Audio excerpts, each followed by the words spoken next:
안녕하세요. 중국과 함께 사는 길을 평생 연구하고 있는 한중 다문화 가정의 차코페페입니다. 날이 굉장히 많이 덥습니다. 이 촬영한 영상이 언제 올라갈지는 모르겠지만, 지금 이제 7월 중순에 제가 지금 영상을 칭다오가 하고 있는데요. 칭다오가 나름대로 굉장히 좀 상쾌하고 좀 이렇게 청량한 느낌의 도시인데도 더울 때가 있습니다. 이제 그런 시기로 좀 들어가는 것 같습니다. 영상을 시청하시는 분들도 다 각자 계신 곳에서 많이 더우실 것 같습니다. 그 더위 속에 항상 건강 잘 챙기시기를 바라겠습니다. 예, 제가 코로나가 터지고 나서 차코페페라는 채널을 시작을 하게 됐거든요. 그런데 이 코로나가 있기 전에는 제가 매달 한 번씩은 한국에 갔었습니다. 그런데 지금 이제 코로나가 터지고 나서 3년이라고 봐야 될까요? 그 정도 된 것 같아요. 한국을 못 들어갔거든요. 군대 있을 때도 휴가는 나갔는데 뭐 계속 이제 이러고 있는 거죠. 그러다 보니까 제가 이 차코페페에 들어갈 만한 영상을 넣는데 이런 어려움이 생기더라고요. 뭐냐면 시간이 갈수록 저는 이제 중국에 대해서 그만큼 더 업데이트가 되고 이해하는 것도 깊어지는 것도 있겠죠. 더 자연스러워지고. 근데 문제가 뭐냐면 한국 사람들의 시각이 잘 안 보이는 그런 느낌을 많이 받습니다. 특히 이제 저희 회사 서울 오피스 쪽에 있는 분들하고 얘기를 하다 보면 제가 하는 얘기가 이제 옛날 얘기다 이런 말씀들을 해주실 때가 있어요. 한국도 빨리 변화하고 있는 나라이기 때문에 이제 놓치면은 한국의 감이 아마 없어지는 것 같습니다. 왜 그 미주에 살고 계시는 한인 교포 분들 보면은 다들 이제 자기가 생각하는 한국이 다르다 그러잖아요. 어떤 분은 60년대, 어떤 분은 70년대 이렇게 마찬가지로 한국도 빨리 변하는 것 같습니다. 제가 얼마 전에 이제 한국의 KIP라는 것과 함께 이제 전문가 간담회라는 그런 포맷이 있어서 제가 참여를 하게 됐습니다.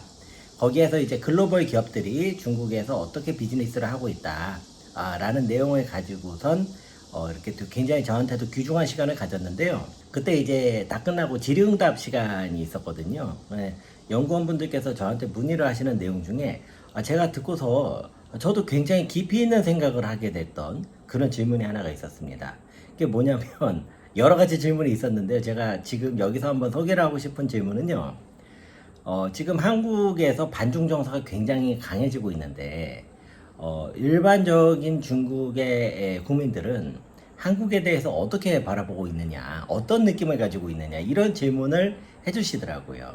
그 질문을 받고선 제가, 야, 이거는 정말 한국에서 살고 계시면서 이 코로나로 인해서 이동을 못하는 상황이 되니까 아마 더 심한 것 같은데, 굉장히 한국에서는 이렇게 생각을 할 수 있겠다, 라는 느낌을 받았습니다. 제가 일단 거기에 대한 제 생각을 먼저 말씀을 드리자면요. 적어도 제가 보기에는, 대부분의 중국 사람들은 한국 사람들이 중국을 좋아하는지 싫어하는지에 대해서 알지를 못합니다. 관심이 없다라는 표현보다는 알지를 못합니다. 그리고요, 중국 사람들은 한국에 대해서 안 좋은 느낌이 거의 없습니다. 제가 여기저기 돌아다니면서 늘 느끼는 건데요. 뭐 한국이 싫다 이런 적으로 이제 뭐가 올라온 적도 없고요.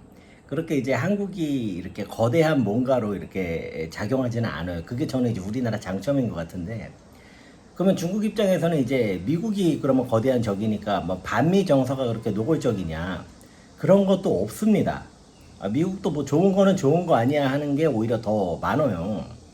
이제 우리나라 언론에서는 미중 간의 격돌을 하니까 막 굉장히 으르렁거리고 있는 것처럼 하는데 실제로 이제 일반적인 중국 사람들의 삶에서 그런 건 느껴지지 않습니다. 예, 그래서 제가 조금 요즘에는 여러 가지 생각들을 조금 하면서도 이게 코로나라는 것이 어떤 영향력이냐면은 단순한 어떤 그 바이러스라는 것보다도 교류 자체를 갖다가 막아버리니까 옛날에는 자연스럽게 교류를 하면서 자정이 됐을 문제들이 지금은 잘못하면 심각하게 골마버릴 수가 있겠다 라는 생각이 좀 들었습니다. 제가 이제 이렇게 얘기를 하면은 야 중국이 문제 아니냐, 다른 나라는 다 개방을 했는데 지금 중국만 닫고 있는 거 아니냐 라고 생각을 하실 수도 있어요. 라고 생각을 하실 수도 있어요. 중국의 어떤 중국이 좀 다른 나라하고 다른 부분들이 제법 있습니다. 그러다 보니까 이런 것들을 갖다가 이제 제가 만약에 중국 사람이면 외국인들한테 이걸 합리적으로 설명하는 게 굉장히 어려웠을 것 같아요. 저도 지금 하나씩 하나씩 알아가고 있는데 굉장히 내부적으로 복잡하거든요.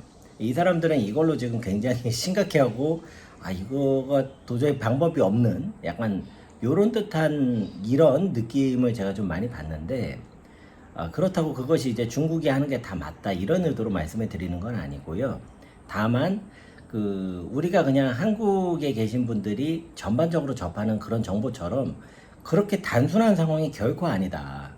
이런 말씀을 좀 드리고 싶습니다. 이런 얘기를 하면은 이제 어떤 또 인터넷 댓글로 이제 제가 욕을 먹을지 모르겠는데 한창 한국에서 김치 뭐 원조 논란하고 있을 때 있잖아요. 근데 제가 지금 중국 현지에 있는데 제가 한 군데만 있는 게 아니라 계속 돌아다니면서 살고 있거든요. 그런데도 김치가 중국 거라고 얘기를 하는 중국 사람은 못 만나봤습니다.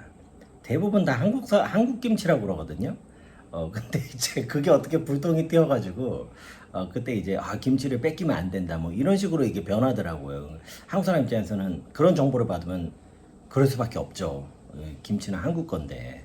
그런 것도 있고, 뭐 예전엔 또 뭐 BTS 논란도 있었어요. 근데 전혀 중국에서 이슈화가 안 됐던 것들이거든요. 굉장히 소수의 사람들이 뭔가를 한 거를 가지고선 아마 이제 우리 언론에 계신 분들은 또 그거를 이제 기사화를 하셔야 되니까 그래야지 이제 실적이 쌓이시는 것 같아요. 그러니까 이게 조금 뭐 시스템 문제인 것 같기도 하고 좀 아쉬울 때가 많습니다. 오늘은 제가 이제 날이 좀 더워서 아침에 이제 조금 업무 정리도 하고 하루 준비하면서 가볍게 한번 영상을 촬영을 해봤습니다. 제가 이제 최근에 막 돌아다니면서 찍었더니 뭐 중국 현재 모습을 보는 건 좋은데 그냥 네 얘기하는 거가 더 낫다 뭐 이런 분도 또 계세요. 그래서 이게 지금 장단에 맞추는 게 쉬운 게 아니구나 그런 걸 많이 느끼는데요. 여하튼 저도 제가 이제 있는 위치에서 항상 최선을 다하면서 제가 할 수 있는 여러 가지 일들에 대해서 성실하게 하는 그런 차코페이퍼가 되겠습니다. 시청해 주셔서 대단히 감사합니다.